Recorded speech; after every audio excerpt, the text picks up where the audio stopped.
Girl friend breakup చెప్పిందా? Take this. నా బతుకు అదిగోండి ఆ రోడ్డు పక్కన స్ట్రీట్ లైట్ లాగా, సినిమా థియేటర్లో బల్బు లాగా ఉందంటే ఉందంతే. బాధపడకరా, కష్టాలన్నీ మనుషులకే వస్తాయి, నీకు మంచి రోజులు వస్తాయి. ఏంటి? నీ లవ్ యాక్సెప్ట్ చేసిందా? Take this. చూసారా, జస్ట్ 2 కలర్ ఆఫ్ రోజెస్కి నా ఫేస్లో వ్యారీ అయిన ఎక్స్ప్రెషన్. కలర్స్ అనేవి ఒక పర్సన్ ఎమోషన్స్ మీద ఎంత ఇంపాక్ట్ చూపిస్తాయి. అలాంటప్పుడు ఒక వెబ్సైట్లో కలర్స్ ఎంత ఇంపాక్ట్ చూపిస్తాయి? సో ఈరోజు మనం డిఫరెంట్ టైప్స్ ఆఫ్ కలర్స్ గురించి తెలుసుకుందాం. Welcome to day 4 of CSS. First అయితే నేను ఒక 6 డెవలప్మెంట్స్ని తీసుకున్నా, సో దట్ కలర్ కాంబినేషన్స్ ఈజీగా ఎక్స్ప్లెయిన్ చేయడానికి ఉంటుందని. ఫస్ట్ వచ్చేసి ఆర్జీబీ.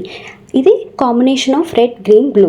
ఇఫ్ 3 కలర్స్ కనుక జీరోస్ అయితే, అంటే రెడ్, గ్రీన్, బ్లూ జీరో అయితే అది బ్లాక్ కలర్. లేదు 3 కనుక 255 అయితే అది వైట్ కలర్. దీనికి సింపుల్గా .RGB అని ఇస్తాం, మన ఏ నేమ్ అయితే అది ఇచ్చి. ఇక్కడ నేను నావీ బ్లూ కోసం ఇలా తీసుకున్న colours. And coming to next one, hexadecimal. మనం చాలా రకాల డెసిమల్స్ అయితే చూస్తాం కదా, ఆక్టాడెసిమల్ అలా. ఇక్కడ ఈ కోడ్లో వచ్చేసి ఫస్ట్ 2 ఆర్ అంటే red, second 2 green, next DB అని ఉన్నాయి కదా, అది బ్లూ. నెక్స్ట్ వచ్చేసి RGBA. ఇది కూడా సేమ్ RGB లానే, బట్ ఎక్స్ట్రా క్యారెక్టర్ ఏ అనేది యాడ్ అయింది. ఏ అంటే ఆగండి, వీడియోలో ముందుకెళ్లే ముందు ఒక్కసారి మన వీడియోస్ అయితే చూస్తున్నారు కానీ సబ్స్క్రైబ్ చేయట్లా.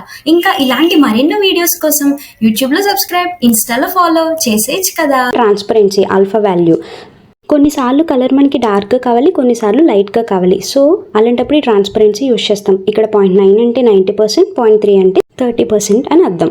నెక్స్ట్ వచ్చేసి HSL. అంటే మనకి కలర్ సర్కిల్ 360 degrees ఉంటుంది కదా, బేస్డ్ ఆన్ యాంగిల్ ఇప్పుడు కలర్ని రిప్రజెంట్ చేస్తాం. 0 degrees రెడ్ అని, 240 degrees బ్లూ అని అలా అనమాట. దీని అవుట్పుట్ అయితే ఇలా ఉంటుంది. Then linear gradient. ఇప్పుడు మనకి ఇక్కడ టు రైట్, టు లెఫ్ట్ అని 2 టైప్స్ ఉంటాయి. అండ్ మనకి లెఫ్ట్ నుంచి రైట్కి ఎలా అయితే కలర్ గ్రేడియంట్ అవ్వాలో అలా ఇచ్చుకుంటాం. ఇక్కడ నేను పర్పుల్ టు పింక్ ఇచ్చాను కాబట్టి ఇలా అయింది. అండ్ ఇంకొకటి వచ్చేసి రేడియల్ గ్రేడియంట్, అంటే సర్క్యులర్ షేప్లో అది గ్రేడియంట్ అవుతుంది అనమాట. ఇవన్నీ కాస్త అట్రాక్టివ్గా 3Dగా రిప్రజెంట్ అవ్వడానికి యూజ్ చేస్తాం ఈ గ్రేడియంట్స్.